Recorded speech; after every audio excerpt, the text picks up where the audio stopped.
Discotheque drop lovely complex localizer after he brags about rewriting characters as transgender. He hates the source material and even went as far as saying, quote, "We made it good. This show sucked." I don't know where they get this ego, really. I don't understand it. This story comes to us from Nerdigans over at Bounding Into Comics. Today we're delving into a controversial topic within the anime community, shedding light on recent revelations regarding the practices of Western anime localizers. So strap in, because it's a journey into the murky waters of adaptation and transformation that you might not be prepared for. In the latest case of localizers boasting over their successful bastardization of an original Japanese work, YouTuber Brendan JelloApocalypse Blaber, now that's real. His last name is Blaber. How about that? Yeah.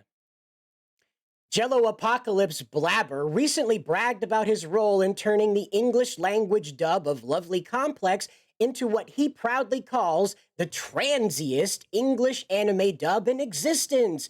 So brave, so bold, so dumb.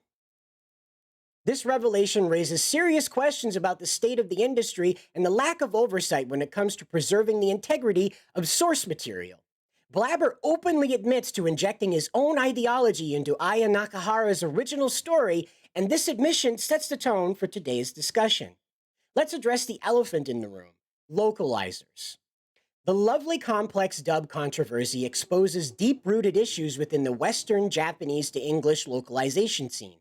Blaber's boasting about actively seeking to correct what he perceives as transphobic content and fundamentally changing the characters showcases a concerning lack of respect for the creator's vision.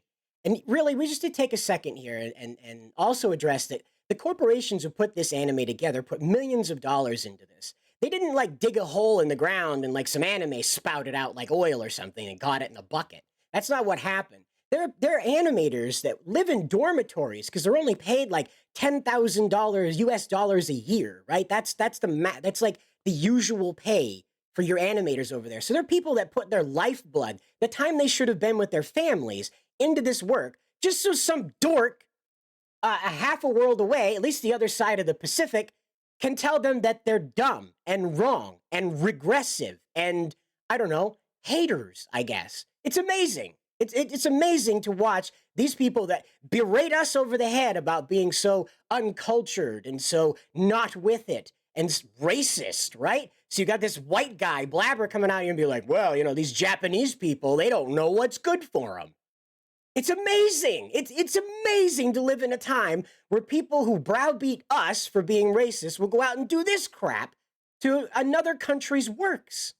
It's amazing.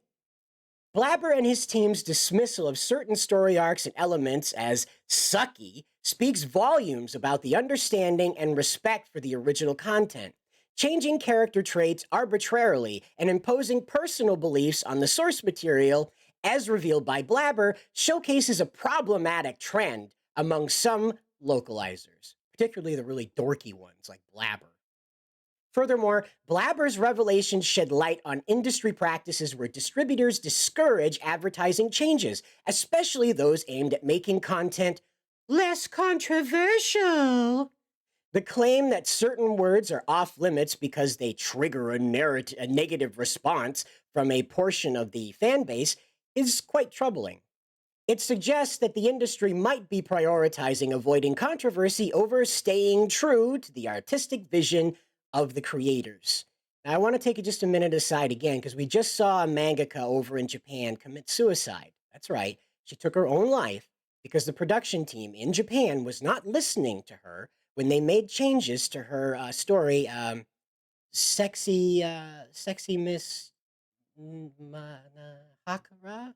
So I'm sorry, I'm not quite familiar with everything going on in Japan, but this one I don't know the name of her manga, and I apologize about that. But perhaps you can say it down in the comments, and if I can find the story over on Bounding, I'll link it in the description too. It's quite tragic what happened, but she became overwhelmed with the changes that the live-action adaptation for Japanese audience was making.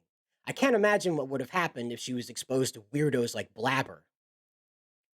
Blaber's condescending remarks about the original Japanese production team, especially criticizing the Japanese voice actors' performances, adds another layer of disrespect to the discussion.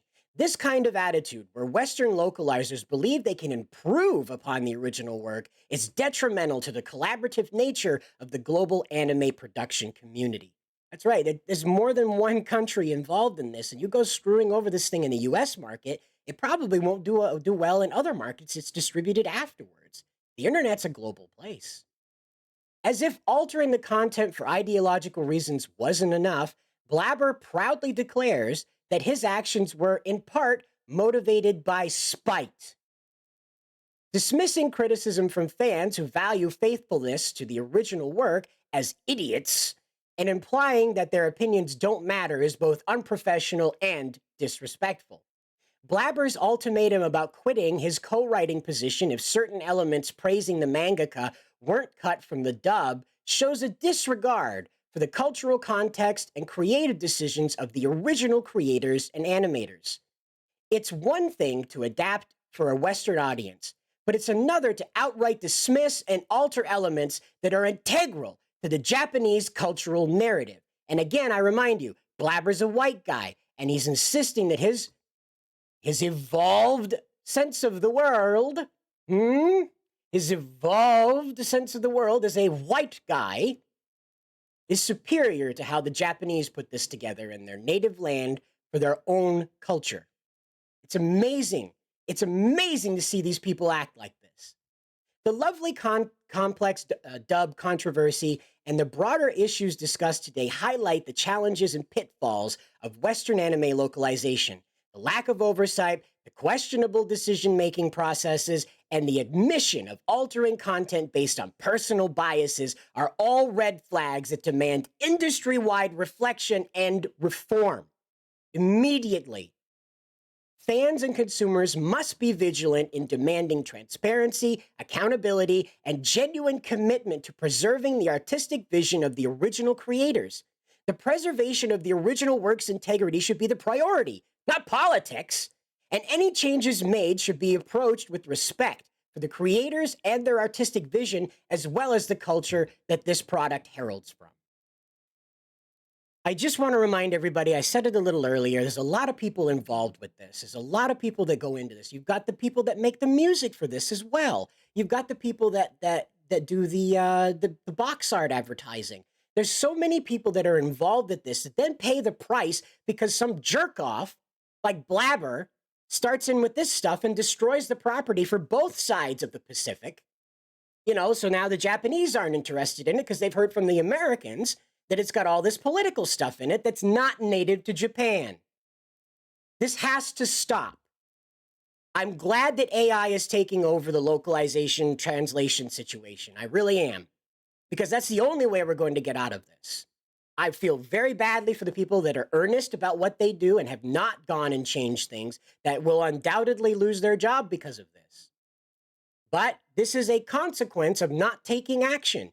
I'm sorry, if you work in a localizer business, you will likely have run across several blabbers out there. And it's up to you, if you're working next to them, to point that out to your boss and say, whoa, whoa, whoa, that's not what we do here. And if it is, I'm out. I'm sorry. At some point, we have to have accountability. It can't be left to us picking up the DVD case and going, wait a minute, this isn't what it was in Japan. It can't wait that long. It can't be to that point before there's somebody that says, huh? You can't do that. That's wasting all of these people's effort and the money that went into this to begin with to get it across the Pacific. It's outrageous, honestly. Let us know how you feel about this down in the comments section below, wherever you write your comments. I'm sorry, it makes me very angry.